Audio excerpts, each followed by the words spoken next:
C'est un domaine, il faut le reconnaître, c'est un domaine très vicieux, mais c'est également un domaine très juteux. Ça, je voudrais le dire en même temps d'entrée de jeu, parce que c'est un domaine dans lequel, lorsque vous vous appliquez bien, vous avez à beaucoup gagner. Alors, salut les amis, bienvenue dans cette nouvelle vidéo. Alors, aujourd'hui, au travers de cette vidéo, j'ai un invité spécial pour vous qui évolue dans le négoce international. Donc, nous allons pouvoir l'interviewer. Il va pouvoir répondre à certaines préoccupations que beaucoup de vous, parmi vous, en ont déjà énumérées sur le forum Telegram et même sur la chaîne YouTube. Donc, nous allons lui laisser la parole, il va pouvoir se présenter. Et déjà, si vous ne me connaissez pas, moi, je suis Ricardo Dossou, je suis un entrepreneur. Et sur ma chaîne YouTube, je développe les sujets notamment ayant un rapport avec le négoce international, avec l'immobilier et sans oublier les crypto-monnaies. Donc, si l'une de ces thématiques vous parle, ce que vous allez faire, c'est de vous abonner à la chaîne et de cliquer sur la cloche de notification pour ne rien rater, afin que chaque fois que nous ferons sortir nos vidéos, vous puissiez être les toutes premières personnes à pouvoir visualiser ces vidéos-là. Et l'autre chose aussi, vous allez voir en bas de la description de la vidéo le lien de notre forum Telegram. Cliquez dessus, rejoignez-nous sur le forum Telegram pour pouvoir apprendre davantage. Donc, sans plus tarder, je vais vous présenter, je vais laisser notre invité va pouvoir se présenter et vous allez pouvoir aussi le découvrir et après nous allons lui poser certaines questions auxquelles il va pouvoir répondre convenablement. Donc, bonjour Monsieur Abba. Bonjour Monsieur Ricardo. Comment vous allez? Je vais très bien chez vous. Ça va aussi. Alors, est-ce que vous pouvez déjà vous présenter aux internautes? Alors, je salue déjà tous les internautes. Moi, on me nomme Elim Abba. Je suis ingénieur d'affaires et l'un de mes domaines de prédilection est le négoce international, ce qui nous amène aujourd'hui à cette interview. Ok, super. Alors déjà aussi, en dehors de ça, est-ce que vous pouvez déjà nous parler un peu de votre expérience dans le domaine en tant que négociant et après cela aussi, nous parler aussi des services que vous offrez déjà à ceux-là qui sont par exemple dans le domaine. Vous pouvez nous brosser un peu dessus? Très bien. Donc, alors, je vais être très concis, aller droit au but. En ce qui concerne le négoce international, c'est un domaine qui embrasse beaucoup en fait de services et beaucoup d'intervenants. Donc, dans cette chaîne de valeur, nous pouvons retrouver les transitaires, les compagnies maritimes, les compagnies aériennes, les fournisseurs, les clients, voilà. Donc, tout un ensemble d'intervenants dans ce domaine. Alors, moi, pour ce qui me concerne, je suis beaucoup plus axé sur le domaine du transport international. Donc, en partance des pays tels que les USA, la France et la Chine, où j'offre beaucoup de services, plusieurs services aux clients, dont notamment le transport maritime, le transport aérien et également les paiements fournisseurs. J'offre aussi la négociation de marchandises, de prix, et également, nous sommes également dans le contrôle qualité des marchandises. Okay. Voilà. Ok, très bien. Alors, il y a quelque chose qui a attiré mon attention dans tout ce que vous avez dit tantôt, c'est par rapport au paiement fournisseur. Alors, comment vous procédez au niveau du paiement fournisseur? Comment ça se passe? Est-ce que c'est la banque, vous travaillez directement avec les banques ou bien comment vous procédez lorsqu'il s'agit par exemple du paiement aux fournisseurs et les fournisseurs avec lesquels vous travaillez aussi, est-ce que ce sont des fournisseurs qui sont sur le continent, est-ce qu'ils sont aussi sur le continent africain ou bien seulement avec les pays que vous venez de citer tantôt? Ok, alors principalement sur les paiements fournisseurs, alors nous utilisons le CREDOC, donc la lettre de crédit documentaire, et qui met en assurance le fournisseur comme le client sur non seulement la transaction financière, mais également sur la qualité du produit que ce dernier est censé recevoir à la fin de sa transaction. Donc, en dehors de ça, nous avons également d'autres moyens de paiement, les virements SWIFT et autres que nous faisons au travers des banques. Donc, principalement, c'est les moyens que nous utilisons pour les paiements et autres. Maintenant, en ce qui concerne, si je vous ai bien suivi, les fournisseurs, alors ils sont beaucoup plus sûrs, ils sont sur les continents, en fait, les destinations dont je viens de parler, les USA, la France comme la Chine, eux, ils sont là en permanence, ils sont installés, c'est des structures bien légales. Donc, c'est au travers d'eux que nous rendons les services aux clients à destination des pays africains tels que la Côte d'Ivoire, le Sénégal et le Togo et le Bénin. Ok. D'accord. Maintenant, et toujours dans le sens du paiement fournisseur, est-ce qu'en dehors du paiement fournisseur, notamment lorsque les entreprises viennent vers vous, est-ce qu'il y a par exemple des particuliers, je suppose, hein, qui peuvent aussi, par exemple, avoir recours à vos services, dans le sens où ces gens-là, par exemple, n'ont pas accès aux banques, vous voyez, et ils n'ont pas cette possibilité, ou peut-être ne veulent pas passer par la banque à cause des paperasseries que ça demande tout et tout. Est-ce qu'il y a cette possibilité-là aussi de pouvoir satisfaire ces gens-là, ou bien est-ce que vous avez une solution que vous utilisez particulièrement? Bon, il faut dire principalement que, à notre connaissance, des systèmes pareils existent sur le marché. Seulement, ce ne sont pas des systèmes, en fait, légaux. Ce n'est pas des systèmes autorisés par l'État. C'est des particuliers qui offrent ce genre de service. Mais nous, en tant que structure, nous ne procédons pas par ce système-là. Donc, nous ne possédons pas des systèmes réglementés, voilà, par l'État. Donc, comme je l'ai dit, les virements et puis la lettre de crédit documentaire. Ok. Alors, l'autre question aussi, c'est concernant les agents dont vous avez parlé tout à l'heure, où vous allez sur le terrain pour faire le contrôle de qualité.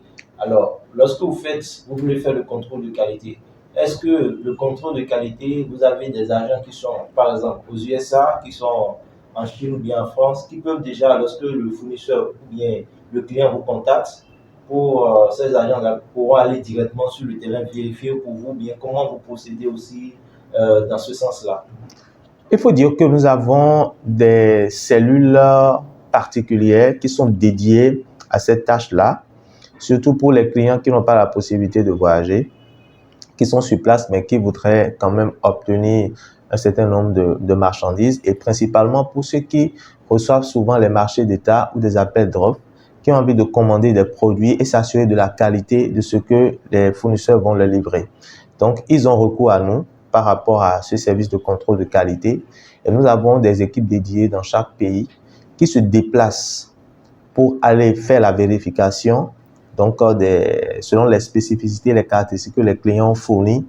Et donc, on va faire ces vérifications et on leur envoie donc le résultat de ces vérifications et en appui des photos, des images et également des vidéos pour confirmer la qualité et également l'état donc des marchandises, la quantité et un certain nombre de choses de façon que nous avons l'habitude donc de fournir aux clients au travers donc de cette opération-là.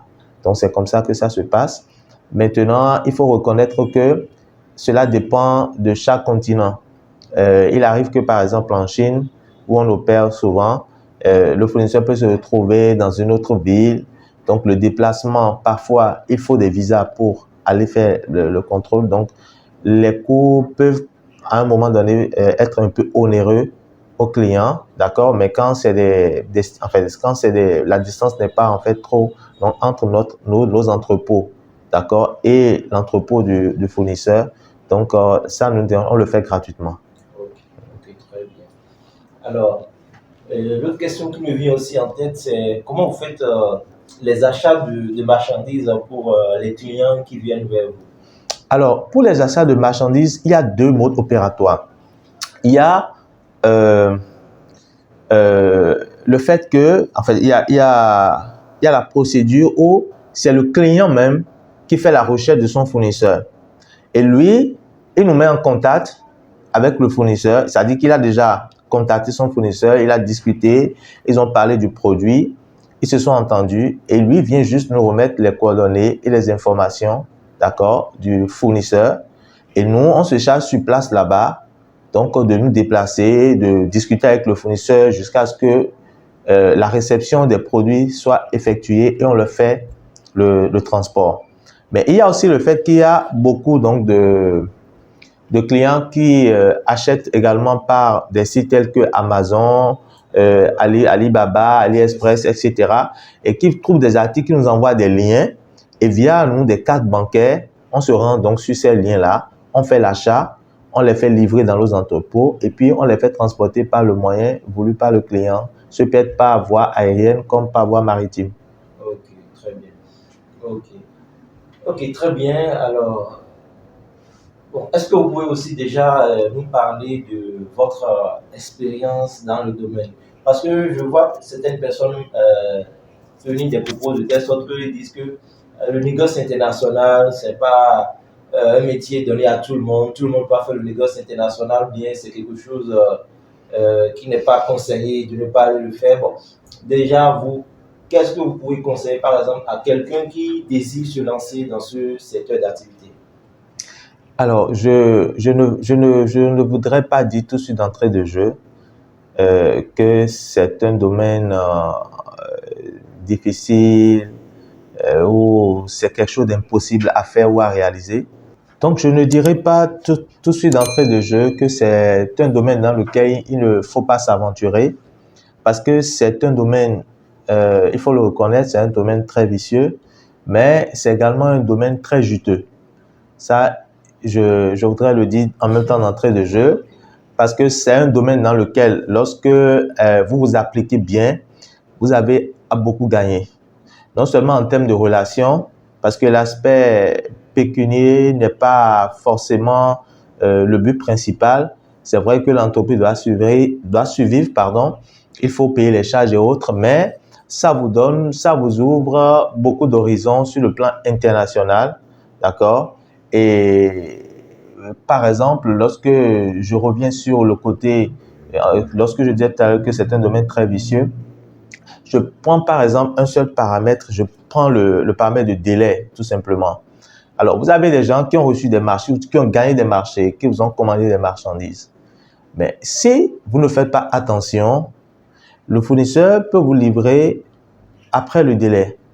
C'est-à-dire que si vous n'avez pas de fournisseurs sérieux et vous n'arrivez pas à tomber sur de personnes, enfin des fournisseurs très sérieux, il peut arriver que les machins ne soient pas livrés dans les délais. Et parfois, également, pourquoi les gens trouvent ça un peu compliqué, c'est aussi du fait des contraintes qu'il y a dans le domaine. Alors, il arrive parfois que vous prenez un marché, tout est fait normalement, mais c'est peut-être au niveau du transport qu'il y a eu un transbordement et le bateau a fait un transbordement quelque part, déchargé des conteneurs, a pris d'autres conteneurs, a mis du temps. Le délai n'est pas respecté, alors que dans le même temps, les gens doivent livrer les marchandises ici. Donc souvent, ça crée des problèmes entre le négociant, d'accord, et les clients. Donc, pour ne prendre que ce cas-là, par exemple, vous voyez, parfois, c'est peut-être que les marchands ont été commandés, c'est au niveau de la douane à destination. Il y a eu des difficultés peut-être au niveau de la douane, par rapport aux marchandises, des contrôles, un certain nombre de choses qui peuvent faire que la livraison peut être retardée. Donc, il y a souvent de ces éléments-là où c'est peut-être le fournisseur qui n'a pas pu fournir la marchandise à temps tel qu'il vous l'a promis, d'accord, au niveau à l'achat, etc., etc. Donc, c'est des éléments dans le domaine qui peuvent amener certaines personnes à appréhender le domaine tel qu'un domaine compliqué, vicieux, mais quand on avec l'expérience et quand on s'y prête bien, on s'en sort. Ok, très bien. C'est ce que je peux dire. Ok. Donc, l'autre question aussi que je m'avais vous poser est celle-ci.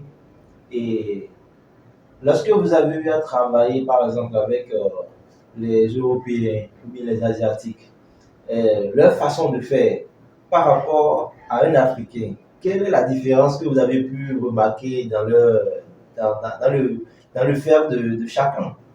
D'accord. Alors, avant de répondre à cette question, je voudrais aussi, par rapport donc à la question précédente, ajouter un point important, c'est l'échange, le taux d'échange.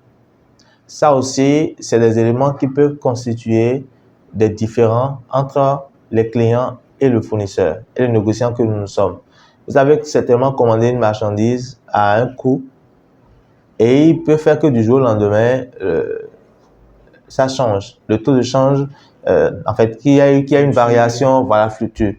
Donc, ça crée souvent aussi des difficultés. Parfois, il y en a qui sont rigides sur le fait que, bon, voilà, c'est fait, c'est déjà conclu, il faut assumer. Et voilà, ces éléments parfois aussi peuvent créer quelques difficultés dans le domaine avec les clients. Donc, je tenais également à préciser ça. Maintenant, quand j'en viens à votre question, à la question suivante, c'est de savoir, quand je vois un peu le comportement de nos partenaires à l'extérieur, suivant les différents continents, à comparer donc à ceux des Africains, je dirais déjà d'entrée de jeu, nous n'avons pas la même culture. Donc, on ne peut pas s'attendre au même type de comportement. Mais au niveau de certains continents, les partenaires sont beaucoup plus sérieux que d'autres. Alors, quand je prends par exemple le cas de la Chine, on observe moins de sérieux au niveau des Chinois que par exemple au niveau des Américains, au niveau des Français. Les Français sont notamment réglo, les Américains, mais les Chinois sont moins sérieux. Donc, c'est des gens avec qui nous sommes beaucoup plus très attentifs, on est plus prudents dans les transactions, dans les négociations, pour que ça ne nous crée pas de problèmes, pour que ça ne crée pas des crises de confiance, de crédibilité entre nous et les clients. Donc, c'est ce que je peux dire par rapport à ça. Alors, l'autre question aussi, par exemple, quelqu'un qui n'est pas sur le continent africain et qui est par exemple en Europe ou soit en Amérique et qui voudrait se lancer dans le business du négoce international, comment cela peut procéder ou bien qu'est-ce que vous, par exemple, lui conseillez dans ce sens? Alors, je vais réorienter la question.